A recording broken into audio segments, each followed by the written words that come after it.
આપણે લોકો સ્ટાર્ટ કરવા માટે જઈ રહ્યા છીએ ફિઝિક્સનું રિવિઝન. સૌથી પહેલાં આપણે સમજવું એ જરૂરી છે કે આપણા જે 15 ચેપ્ટર્સ છે બે સેમેસ્ટરના, સેમ 3 અને સેમ 4ના, એને કઈ રીતે આપણે એક એક પ્રકરણોને લેતા જઈએ જેને કારણે આપણે આપેલા સિલેબસમાંથી મહત્તમ માર્ક છે એ સ્કોર કરી શકીએ. સૌથી પહેલાં આપણે પેપર જે પૂછાવાનો છે એના બે પોર્શનને સમજવા જરૂરી છે. પહેલો જે વિભાગ છે આપણો સેક્શન એ અથવા પાર્ટ એ, જે 50 MCQનો બનેલો છે, આ આખા વિભાગમાં સૌથી વધારે ઇમ્પોર્ટન્ટ છે સ્વાધ્યાયના ટેક્સના પ્રશ્નો. ટેક્સ સ્વાધ્યાયના જે પ્રશ્નો છે ટેક્સ્ટ બુકના, ઓન એન એવરેજ તમે જોવા જાઓ તો પર ચેપ્ટર 20 પ્રશ્નો છે, 20 MCQ છે એ બને છે. ફિઝિક્સમાં સ્કોર કેવી રીતે કરવું તે સમજવા માટે આપણે પેપરનો અભ્યાસ કરવો જરૂરી છે. આપણી જે પેપર સ્ટાઇલ છે એ પ્રમાણે આપણો પાર્ટ એ 50 MCQનો છે. આ 50 MCQમાં મોસ્ટ પ્રોબેબલી સૌથી વધારે ટેક્સ્ટ બુક સ્વાધ્યાયના પ્રશ્નો એમાં જ ફેરફાર કરીને આવવાની સંભાવના વધારે છે. ક્વેશ્ચનને પાકા ન કરવા, MCQsને પાકા કરવા તરફ જવાનું નથી. શું કરવાનું છે કે MCQ કેલ્ક્યુલેટ કરવાના છે. ટેક્સ એક્સરસાઇઝને MCQ લઈને બેસવાના પ્રેક્ટિસ માટે સામે, અને એક MCQને કેલ્ક્યુલેટ કરતા જવાના. મોસ્ટ ઓફ ધ ટાઈમ જો આપણને આઈડિયા આવી જાય છે, જસ્ટ ટેક એન એક્ઝામ્પલ, ધારો કે આપણે કોલમના નિયમવાળું જે ફર્સ્ટ ચેપ્ટર છે ઇલેક્ટ્રોસ્ટેટ, એ આપણે ડિસ્કસ કરી રહ્યા છીએ. Q1 Q2 આપ્યા છે, R આપ્યો છે, આપણને ખ્યાલ આવી જાય છે કે મારે સીધું ફોર્મ્યુલા યુઝ કરવાનું છે F = K Q1 Q2/R². તો પછી કેલ્ક્યુલેશનમાં જવાની જરૂર નથી. જેટલા MCQના આઈડિયાઝ આપણા મગજમાં ફિક્સ છે એને રીકેલ્ક્યુલેટ કરવાની જરૂર નથી. મારું માનવું એવું છે કે જે 50 ક્વેશ્ચન આવવાના છે એમાંથી 30 થી 35 ક્વેશ્ચન છે એ ટેક્સ સ્વાધ્યાયને રિલેટેડ આવશે. 10 થી 15 ક્વેશ્ચન છે એ સ્વાધ્યાયન પોથીમાંથી કે એની અરાઉન્ડ એના જેવા ક્વેશ્ચન આવશે. 5 ક્વેશ્ચન એવા હશે કે જે થિયોરી બેઝ હોય, મીન્સ કે ટેક્સ્ટ બુકના કોઈ સ્ટેટમેન્ટમાંથી સીધા લઈ લેવામાં આવ્યા હોય અથવા કોઈ રેફરન્સ બુકોમાંથી પરીક્ષકે સીધા મૂકેલા હોય. મોસ્ટ ઓફ ધ ટાઈમ અહીંયા મૌલિક MCQ બહુ દેખાતા નથી. છેલ્લા 4-5 વર્ષના 4th સેમના બોર્ડ એક્ઝામના પેપરનું તમે સ્ટડી કરો તો આપણને આઈડિયા આવશે કે એક ટ્રેન્ડ છે એ બનેલો રહે છે. જો કેરફુલી પ્રિપેર કરશો તો MCQનો સેક્શન છે એ સ્કોરિંગ સેક્શન છે. મારું માનવું એવું છે કે જે તૈયારી કરીને જશે એ 45 થી 50 લાવશે, તૈયારી કરીને નહીં જાય એ 30 માર્ક લાવશે. સો જે ડિફરન્સ રહે છે એ 10-15 માર્કનો જ છે. હું હોપ કરું છું કે માત્ર ટેક્સ સ્વાધ્યાયના ક્વેશ્ચન છે એ પ્રોપરલી જોઈ જવામાં આવશે તો આપણે લોકો આ સેક્શનમાં મેક્સિમમ માર્ક છે એ સ્કોર કરી શકશું. પાર્ટ બી ઉપર આપણે આવીએ. પાર્ટ બીમાં જે 2 માર્કના ક્વેશ્ચન્સ છે એ સૌથી લેન્ધી ક્વેશ્ચન છે અને આ જ સૌથી કન્ફ્યુઝિંગ હોય છે. આપણે સતત વિચારતા રહીએ છીએ કે 8 ક્વેશ્ચન પૂછાવાના છે, આપણી પાસે 15 ચેપ્ટર છે. સો નોર્મલી આ 8 ક્વેશ્ચન કયા ચેપ્ટરમાંથી આવશે? આમ જોવા જાવ તો હું એને આ રીતે બ્રેક કરું છું. જો તમને ખ્યાલ હોવો જોઈએ કે જે 4 માર્કના 4 ક્વેશ્ચન છે એના માટે આપણી પાસે સેમ 3માં 2 ચેપ્ટર છે અને સેમ 4માં 2 ચેપ્ટર છે. સેમ 3ના જે 2 ચેપ્ટર આપણી પાસે છે એ છે પ્રવાહ વિદ્યુત અને 6th ચેપ્ટર જે રે ઓપ્ટિક્સ છે. સેમ 4ના જે 2 ચેપ્ટર છે એ છે વેવ ઓપ્ટિક્સ અને સેમિકન્ડક્ટર, મીન્સ કે 7મું ચેપ્ટર જે છે. આ 4 ચેપ્ટરમાંથી 4 માર્કના 4 ક્વેશ્ચન આવવાના છે. તો 15માંથી આપણે એ 4ને કાઢી નાખીએ. ઉપરાંત આપણી પાસે 3 ચેપ્ટર એવા છે કે જેનું પોતાનું વેઇટેજ જ 2 અથવા 3 માર્કનું છે. સેમ 3નું 5મું ચેપ્ટર જે મેગ્નેટિઝમ છે, સેમ 4નું 3જું વિદ્યુત ચુંબકીય તરંગો અને સેમ 4નું 8મું ચેપ્ટર કમ્યુનિકેશન સિસ્ટમ. આ ચેપ્ટર્સ એવા છે કે જેનું વેઇટેજ જ 2 અથવા 3 માર્કનું છે, જેને કારણે એમાંથી ક્વેશ્ચન આવવાની સંભાવના 2 માર્કનો નથી. એમાંથી MCQ આવવાની સંભાવના સૌથી વધારે છે. તો 4 + 3 એટલે 7 ચેપ્ટર નીકળી જાય. હવે વધે છે આપણી પાસે 8 ચેપ્ટર. સો મોસ્ટ પ્રોબેબલી સૌથી વધારે સંભાવના એ છે કે આ જે 8 ચેપ્ટર છે એ 8માંથી એક ક્વેશ્ચન 2 માર્કનો આવે. હવે જે રેગ્યુલર પ્રશ્ન હું ફેસ કરું છું એ છે કે આ 2 માર્કના ક્વેશ્ચન માટે શું પ્રિપેર કરવું મિનિમમ. આમ જોવા જાઓ તો જે વિદ્યાર્થીઓએ થોડું ઘણું તૈયારી કરી છે પહેલેથી, જે વિદ્યાર્થીઓ થિયરીને વ્યવસ્થિત રીતે સમજી છે અને પ્રોપરલી પ્રિપેર કરી છે, એના માટે હું એવું પ્રિફર કરું કે સ્વાધ્યાયના બધા પ્રશ્નો ઉપરાંત બીજા 30 થી 35 ક્વેશ્ચન એવા નીકળી શકે જે હું તમને એક્સ્ટ્રા આપવાનો છું આ કોર્સની સાથે, કે જે તમારે પ્રિપેર કરવા જોઈએ. ઓન એન એવરેજ જોવા માટે જાઓ સો દરેક ચેપ્ટરની અંદરથી 15 થી 20 ક્વેશ્ચન સ્વાધ્યાયના હોય છે. એટલે અંદાજે 201 ક્વેશ્ચન છે, 182 જેવા છે આઈ થિંક, 4 સેમમાંથી ભેગા કરો તો. સો 180 થી 182 ક્વેશ્ચન સ્વાધ્યાયના છે જે આપણે પ્રોપર પ્રિપેર કરવા જોઈએ. જ્યારે હું પ્રિપેર કરવાનું વાત કરી રહ્યો છું ત્યારે એકચ્યુઅલમાં શું કહી રહ્યો છું, અહીંયા 2 અલગ અલગ ગ્રુપ પડી જવા જોઈએ. એ ગ્રુપના વિદ્યાર્થીએ પ્રિપેર કરવાનો મતલબ છે વર્ડ ટુ વર્ડ જવું જોઈએ, બને તો શબ્દસહ જવું જોઈએ. માનો કે તમારી તૈયારી શરૂઆતથી એટલી વધારે નથી તો ચિંતા કરવાની જરૂર નથી. તમારે માત્ર કોન્સેપ્ટ જોવાના છે, મીન્સ કે ક્વેશ્ચન શું કહેવા માંગે છે, એની સિક્વન્સ શું છે, કઈ રીતે એ રજૂ થયેલો છે. હા, એ તમે જો પ્રોપરલી યાદ રાખી લો તો એક્ઝામની અંદર તમે એને બ્રેક કરીને લખી શકશો. તો તૈયારીને અહીંયા આપણે અલગ અલગ બે વિભાગમાં વહેંચી. એક તો એવા ક્વેશ્ચન છે કે એ ગ્રુપના વિદ્યાર્થીએ એ વર્ડ ટુ વર્ડ જોવાના છે, જ્યારે બી ગ્રુપના વિદ્યાર્થી તરીકે આપણે માત્ર કોન્સેપ્ટ જ જોવાના છે, કારણ કે આપણું ફોકસ જે છે એ નીટ હોવાનું છે. સો આ બાબતમાં આપણે મગજમાં રાખવાનું છે કે સ્વાધ્યાયના 180 થી 82 ક્વેશ્ચન પ્લસ એના સિવાયના એવા 41 ક્વેશ્ચન હું આપવાનો છું કે જે તમે એક્સ્ટ્રા કરવા જોઈએ જો આપણે 100 માંથી 100 માર્કનો અથવા 100 માંથી 95 માર્ક્સ ઉપરનો આપણે ટાર્ગેટ છે એ સેટ કરતા હોઈએ. તો આ પરિસ્થિતિમાં એક ચેપ્ટર જ્યારે આપણે રિવાઇઝ કરતા જશું ત્યારે 2 માર્કના ક્વેશ્ચનને યાદ કેવી રીતે રાખવા એ બાબતમાં હું થોડો આઈડિયા આપતો જઈશ કે ભાઈ આ ક્વેશ્ચનને આવી રીતે પ્રિપેર કરવો, આ ક્વેશ્ચનને આવી રીતે પ્રિપેર કરવો, એના ક્રમ આ રીતે યાદ રાખવા. એટલે જ્યારે હું એને બ્રેક કરતો જતો એક ક્વેશ્ચનને લેતો જતો એવા સમયે તમે નોટ્સ બનાવતા જાઓ અથવા તો ટીક કરતા જાઓ, અગત્યની બાબતો અંડરલાઈન કરતા જાઓ, તો પછી ફરીને એ જ વસ્તુ જોવામાં તમને ખૂબ અનુકૂળતા આવશે અને બહુ ઇઝીલી આ વસ્તુ છે એ થઈ જશે. એના પછી આપણી પાસે જે નેક્સ્ટ સેક્શન આવે છે એ છે ન્યુમેરિકલ સેક્શન. 3 માર્કના ન્યુમેરિકલ 6 ન્યુમેરિકલ આવવાના છે. ખૂબ ઇમ્પોર્ટન્ટ છે આપણા માટે, કારણ કે આ 6 ન્યુમેરિકલ છે એ આપણો સમય પણ બચાવશે, ઉપરાંત આપણે જે કાંઈ એમાંથી સમય બચાવશું એ આપણે 2 માર્કના ક્વેશ્ચનમાં સ્પેન્ડ કરી શકશું. ન્યુમેરિકલમાં માર્ક્સ લાવવા પ્રમાણમાં ઇઝી છે પ્રશ્નોની સાપેક્ષે. એટલે જે વિદ્યાર્થીઓની તૈયારી પ્રમાણમાં ઓછી છે ને જે લોકો 70-80 માર્ક માટે મહેનત કરી રહ્યા છે એના માટે ન્યુમેરિકલનો સેક્શન છે એ સૌથી ઇમ્પોર્ટન્ટ સેક્શન છે. હું માનું છું કે ન્યુમેરિકલ છે એ પર્ટિક્યુલરલી કયા ચેપ્ટર્સમાંથી આવશે એવું ફિક્સ નથી, પણ જે ચેપ્ટર્સમાંથી 4 માર્કના પ્રશ્નો આવે છે એમાંથી પણ એ આવવાની સંભાવના છે અને બાકીના જે 7 ચેપ્ટર છે એમાંથી પણ. એટલે 3 ચેપ્ટર અહીંયા આગળ નીકળી જાય છે. એ છે કમ્યુનિકેશન સિસ્ટમ, સેમ 3નું 5મું મેગ્નેટિઝમ અને સેમ 4નું વિદ્યુત ચુંબકીય તરંગો 3.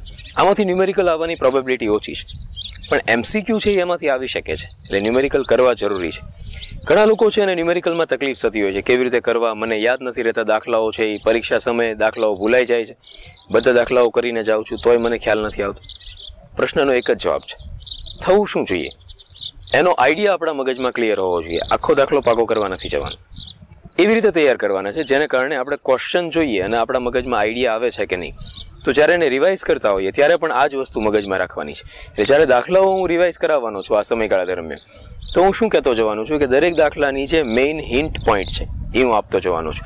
એટલે એની સિક્વન્સ છે જે હું બનાવતો જવાનું છું, કઈ ડાયાગ્રામ ઉપરથી એને યાદ રાખી શકાય એ બતાવતો જવાનું છું. તો જ્યારે હું દાખલાઓ રિવાઇઝ કરાવતો એવા સમયે માત્ર તમે ધ્યાન આપશો તો હું માનું છું કે આ બહુ ટફ નથી અને માત્ર નાની નાની વસ્તુઓ યાદ રાખવાથી દાખલાઓમાં બહુ બધો ફાયદો છે એ થઈ શકતો હોય છે આપણને.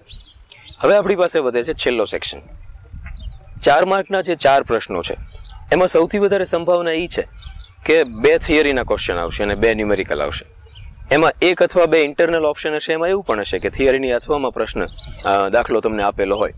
તો હું પ્રિફર કરું છું કે આપણે દાખલો છે એ ગણવો જોઈએ. એનું કારણ એ છે કે એ ટાઈમ પણ સેવ કરે છે અને એમાં માર્ક્સ લાવવા પણ ઇઝી છે. તો મિત્રો જો પેપર સ્ટ્રેટેજીને આ રીતે બિલ્ટઅપ કરવામાં આવે તો હું એવું સંપૂર્ણપણે માનું છું કે આપણે જેટલા સ્કોર અત્યારે કરી રહ્યા છીએ એના કરતાં પ્રમાણમાં વધારે સ્કોર કરી શકશું. એમસીક્યુનો તમારો જે સેક્શન છે એ સેક્શન એના માટે તમને 1 કલાક મળે છે. હું દરેક વર્ષે ઓબ્ઝર્વ કરું છું કે ક્વેશ્ચન એટલા સિમ્પલ હોય છે કે મોટાભાગના વિદ્યાર્થીઓ એને 20-30 મિનિટમાં પૂરા કરી દે છે. વધારે તમે જો 40 મિનિટ સુધી જાઓ તો પણ તમારી પાસે 15-20-30 મિનિટનો એવો સમય વધે છે કે જે ફ્રી હોય. હવે આ સમયે તમને આન્સર શીટ તો આપતા નથી, તો કેવી રીતે આપણે એ ટાઈમનો યુઝ કરી શકીએ? તો તમને ખ્યાલ છે કે તમારા પેપરની અંદર એમસીક્યુ કાઉન્ટ કરવા માટે રફ સ્પેસ આપેલી હોય છે. તો હું એવું પ્રિફર કરું છું કે તમારી પાસે ક્વેશ્ચન પેપર તો આવી ગયો છે તો એમાં જે કાંઈ ન્યુમેરિકલ આવેલા છે એને તમે એ રફ સ્પેસમાં કેલ્ક્યુલેટ કરી નાખો, આન્સર સુધી પહોંચી જાઓ આરામથી. જ્યારે તમે OMR 30-40 મિનિટમાં પૂરી કરી નાખો છો તો પછી ક્વેશ્ચન પેપરના દાખલાઓ ઉપર વ્યા જાઓ. આ દાખલાઓ માટે તમને OMR પેપરનો જે ટાઈમ મળશે એ બહુ બેસ્ટ હશે.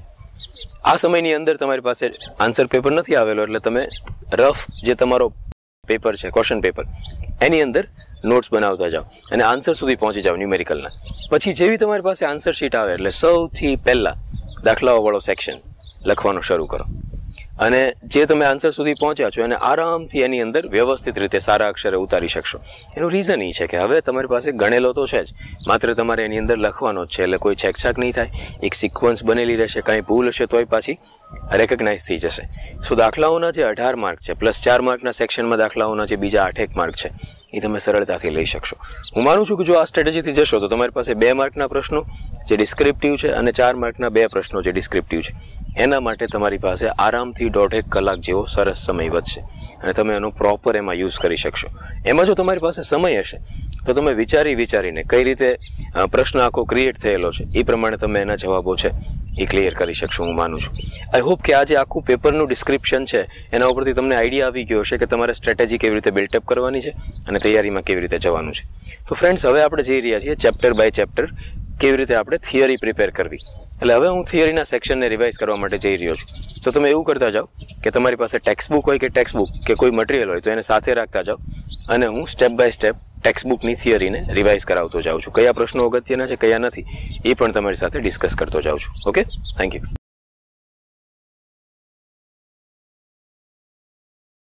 હે ફ્રેન્ડ્સ, આપણે રિવાઇઝ કરવા માટે જઈ રહ્યા છીએ ચેપ્ટર 1 સેમ 4 વિદ્યુત ચુંબકીય પ્રેરણ. વિદ્યુત ચુંબકીય પ્રેરણની થિયરી છે એ 2 પાર્ટમાં ડિવાઈડ થયેલી છે. સૌથી શરૂઆતનો જે પાર્ટ છે એ ફેરેડેના પ્રયોગો એડી કરન્ટ્સને લગતો છે અને છેલ્લો જે પાર્ટ છે એ પ્રેરણને લગતો છે જેમાં આત્મપ્રેરણ અને અન્યોન્ય પ્રેરણ છે એ ડિસ્કસ થયેલા છે. શરૂઆતનો જે પોર્શન છે જેની અંદર ફેરેડેના 4 પ્રયોગો, એના તારણો, ફ્લક્સ, પછી ફેરેડેનો નિયમ અને એડી પ્રવાહો, આ બધી વસ્તુઓ છે એ ડિસ્કસ થયેલી છે. સૌથી પહેલા ફેરેડેના 4 પ્રયોગો. મને નથી લાગતું કે આમાંથી કોઈ 2 માર્કનો ક્વેશ્ચન છે એ બની શકે છે. ફેરેડેના 4 પ્રયોગમાં તમને ખ્યાલ છે પહેલો પ્રયોગ નરમ લોખંડની રિંગ અને 2 કોઇલ વાળો, જે ઇઝી એક્સપેરિમેન્ટ છે અને તારણી છે કે જ્યાં સુધી ફ્લક્સ બદલવામાં ન આવે ત્યાં સુધી ઈએમએફ છે એ જનરેટ થતું નથી. એના પછી સેકન્ડ જે આખો આઈડિયા છે એ વી શેપના મેગ્નેટ વાળો.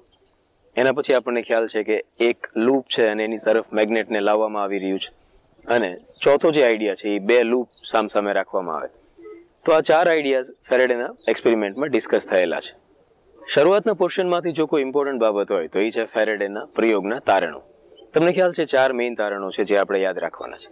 સૌથી પહેલી ઇમ્પોર્ટન્ટ વસ્તુ એ છે કે લૂપ અને ચુંબકની સાપેક્ષ ગતિથી વિદ્યુત પ્રવાહ અથવા તો વિદ્યુત ઈએમએફ જનરેટ થાય છે. જો સાપેક્ષ ગતિમાં વધારો કે ઘટાડો કરવામાં આવે તો વિદ્યુત પ્રવાહ કે ઈએમએફમાં પણ વધારો કે ઘટાડો થાય છે. જો આપણે ચુંબકની અને લૂપની સાપેક્ષ ગતિની દિશા બદલીએ તો ઈએમએફની પણ દિશા બદલાય છે. જો એક જ દિશામાં 2 સમાન વેગથી ગતિ કરતા હોય તો ઈએમએફ જનરેટ થતું નથી. તો 4 મુખ્ય તારણો છે. એટલે જે શરૂઆતના 3 પ્રયોગો છે એમાંથી કોઈ 2 માર્કનો ક્વેશ્ચન આવવાની સંભાવના નથી. મેઇન જે ક્વેશ્ચન છે એ છે એના તારણો. એના પછી આપણે સમજવું જરૂરી છે કે વિદ્યુત ચુંબકીય પ્રેરણ કોને કહેવાય, વિદ્યુત ચુંબકીય પ્રેરિત ઈએમએફ કોને કહેવાય અને પ્રવાહ કોને કહેવાય. સો આ ડેફિનેશન્સ જેના પછી વ્યાખ્યાઓ આપેલી છે એમાંથી કોઈ પણ 2 વ્યાખ્યાઓ 2 માર્ક માટે આવી શકે. પણ એ ખૂબ ઇમ્પોર્ટન્ટ નથી એટલે એના ઉપર ખાલી નજર નાખી જવાની. અગત્યનું છે ફેરેડેના પ્રયોગના તારણો. એમાં પણ મેઇન શબ્દો તમે યાદ રાખશો તો ઝડપથી કરી શકશો. વિદ્યુત ચુંબકીય ફ્લક્સ એ નેક્સ્ટ ક્વેશ્ચન છે. એક્સરસાઇઝનો ક્વેશ્ચન નથી પણ ઇમ્પોર્ટન્ટ છે. નોર્મલી ફ્લક્સ છે એની વ્યાખ્યા તો બહુ સરળ છે, સીધી ત્યાંથી જ શરૂ થશે કે ચુંબકીય ફ્લક્સ વિદ્યુત ફ્લક્સની જેમ જ ડિફાઇન કરી શકાય છે. તમે એવું કહી શકો કે કોઈ આપેલી સપાટીમાંથી લંબ રૂપે પસાર થતી ચુંબકીય ક્ષેત્ર રેખાઓની સંખ્યા. ચુંબકીય ફ્લક્સ બરાબર B × A × cos થીટા થાય એટલે કે B.A લખી શકાય. કોસ ઉપર આધાર રાખે છે એટલે થીટા 0 હોય ત્યારે મેક્સિમમ હોય, થીટા જ્યારે 90 હોય ત્યારે 0 હોય અને થીટા જ્યારે 180 હોય ત્યારે નેગેટિવ હોય. જો કોઈ સપાટી અનિયમિત હોય તો તમારે નાનો ટુકડો ધારવો પડે અને દરેક ટુકડાઓના સ્વતંત્ર ફ્લક્સનો સરવાળો કરવો પડે. તો આ આખી ટૂંકનોંધની અંદર આ જ બાબત છે એ સમાવેશ કરેલી છે. એના પછી ફેરેડેનો નિયમ છે. હા, અને ફેરેડેનો નિયમ શું સમજાવે છે એના પહેલા લોકો લેન્ઝનો નિયમ આવી જાય છે, પણ ફેરેડેનો નિયમ પહેલા લઈએ એ વધારે બેટર છે. ફેરેડેએ શ્રેણીબદ્ધ પ્રયોગો કર્યા અને એ શું તારણ ઉપર આવ્યો કે જો કોઈ લૂપ સાથે સંકળાયેલા ચુંબકીય ફ્લક્સમાં ફેરફાર થાય તો ઈએમએફ જનરેટ થાય છે. એટલે કે બંધ પરિપથ સાથે સંકળાયેલા ફ્લક્સમાં થતા ફેરફારનો સમય દર ઉત્પન્ન થતા ઈએમએફ જેટલો હોય છે અને એનું ઋણ મૂલ્ય E = -dϕ/dt. તો જે તમે એકચ્યુઅલમાં મેથેમેટિકલી લખો છો એ જ વસ્તુ તમારે થિયરીમાં લખવાની છે. એટલે કે ફ્લક્સમાં થતા ફેરફારના સમય દરનું ઋણ મૂલ્ય ઈએમએફ આપે છે. બંધ પરિપથ વગેરે શબ્દો એડ કરી દેવાના. સેમ વસ્તુને લિમિટ Δt → 0 લેશો એટલે dϕ/dt થઈ જશે. n વડે ગુણશો તો આખો નિયમ છે એને એક સિક્વન્સની અંદર તમે બિલ્ટઅપ કરતા જશો તો એ ઇઝી થઈ જશે. આ ક્વેશ્ચન ખૂબ અગત્યનો છે, 2 માર્કમાં પૂછવા માટે ખૂબ ઇમ્પોર્ટન્ટ ક્વેશ્ચન છે એટલે ધ્યાનથી થવો જોઈએ. લેન્ઝનો નિયમ આપણને બતાવે છે કે વિદ્યુત ચુંબકીય ઈએમએફ અથવા પ્રેરણ કઈ ડાયરેક્શનમાં જનરેટ થાય છે. લેન્ઝના નિયમ દ્વારા આપણે આ વસ્તુ સમજી શકીએ છીએ. લેન્ઝનો નિયમ 2 પાર્ટમાં વહેંચાયેલો છે. સૌથી પહેલા આપણે એવું વિચાર કરીએ કે ચુંબક છે એને લૂપની નજીક લઈ જઈએ ત્યારે ચુંબકનો એન નજીક લઈ જતા હોય તો લૂપમાં એસ પ્રેરિત થાય છે. એન અને એસ વચ્ચે આકર્ષણ થવાને કારણે જાતે જ ગતિ શરૂ થઈ જશે અને કોઈ પણ ઉર્જા આપ્યા વગર આપણને ઉર્જા છે એ પ્રાપ્ત થશે, જે શક્ય નથી. આથી થતું શું હોવું જોઈએ કે જ્યારે ચુંબકનો એન નજીક જતો હોય ત્યારે એન છે એ લૂપમાં ક્રિએટ થતો હોય, જેનાથી શું થશે કે એનો વિરોધ થશે ગતિનો, અને ગતિને કન્ટિન્યુઅસ રાખવા માટે તમારે ઉર્જા આપવી પડશે. તો આ જે ઉર્જા છે એનું રૂપાંતરણ વિદ્યુત ઉર્જામાં આપણને મળતું હોય છે. સો આ લેન્ઝનો નિયમ છે. એડી પ્રવાહોવાળો જે આખો કોન્સેપ્ટ છે એ થિયોરિટિકલ કોન્સેપ્ટ છે, એની એપ્લિકેશન કોઈ છે નહીં. યાદ શું રાખવાનું છે કે એડી પ્રવાહની ડેફિનેશન કે જેમાં કોઈ તકતીને ચુંબકીય ક્ષેત્રમાં ગતિ કરાવવામાં આવે તો એની અંદર વિદ્યુત પ્રવાહો જનરેટ થાય છે. First thing. સેકન્ડ થિંગ, આર્ગોનો એક્સપેરિમેન્ટ.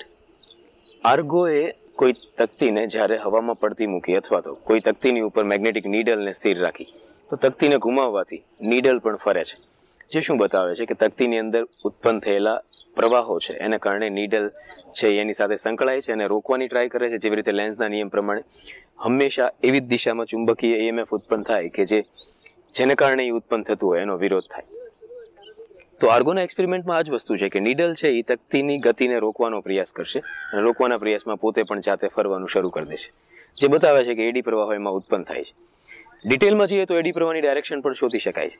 આર્ગોનો બીજો એક્સપેરિમેન્ટ સિમ્પલ છે, જેમાં કોઈ ધાતુની પ્લેટને ચુંબકીય ક્ષેત્રમાં પડતી મૂકે છે અને એનો પ્રવેગ નોર્મલી જે મળતો હોય એના કરતાં ઓછો મળે છે, જે સાબિત કરે છે કે જેને કારણે એની અંદર ચુંબકીય ક્ષેત્રમાં થતા ફેરફારને કારણે એડી કરંટ જે જનરેટ થયા છે એની ગતિનો વિરોધ કરશે અને ગતિ છે એનો પ્રવેગ જે છે એ મૂળ ગુરુત્વ પ્રવેગ કરતાં ઓછો આવશે.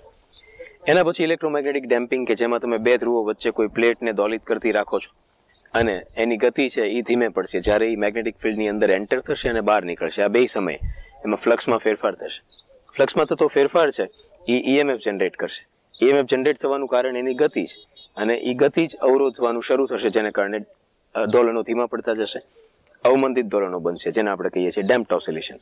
ઘટના છે એને વિદ્યુત ચુંબકીય અવમંદન અથવા ઇલેક્ટ્રોમેગ્નેટિક ડેમ્પિંગ કહેવામાં આવે છે. એડી પ્રવાહ છે એ ટ્રાન્સફોર્મર અને જનરેટર જેવા ડિવાઇસીસની અંદર ગરમી ઉત્પન્ન કરે છે I2RT પ્રમાણે, અને ડિવાઇસીસ છે એ બળી જવાની સંભાવના રહે છે. તો એવું ન થાય એ માટે આપણે શું કરી શકીએ? એનો જે નરમ લોખંડનો કોર છે એને આપણે સ્લાઇસીસમાં કાપી શકીએ અને એની વચ્ચે વાર્નિશ લગાડીને એને ફરીને રિબિલ્ડ કરી શકીએ. એડી પ્રવાહના 4 ઉપયોગો જે છે, એક ઇલેક્ટ્રિક મીટર છે આપણી પાસે, ઇલેક્ટ્રિક ફર્નેસ છે અને જે સ્પીડોમીટર છે વગેરે, એના જે 4 યુઝિસ છે એનો ઉપયોગ સ્વાધ્યાયનો પ્રશ્ન છે અને ઇમ્પોર્ટન્ટ ક્વેશ્ચન છે અને ઇઝી છે પાકો કરવો, કારણ કે એ એકદમ મૌલિક ક્વેશ્ચન છે. એક વખત વાંચી જશો તો તમે એક્ઝામમાં એને યાદ કરી શકશો. અહીંયા સ્વાધ્યાયના 2 પ્રશ્નો બને છે, એડી પ્રવાહ એટલે શું અને એના યુઝિસ. તો આ બેને વ્યવસ્થિત રીતે યાદ રાખવા જરૂરી છે. હવે આ ચેપ્ટરનો સેકન્ડ પાર્ટ શરૂ થાય છે. સેકન્ડ પાર્ટ એટલે આત્મપ્રેરણ અને અન્યોન્ય પ્રેરણ. 2 ક્વેશ્ચન છે એ એકબીજા જેવા છે, એટલે જો તમે એકને પ્રિપેર કરશો તો બીજો આપોઆપ આવડશે.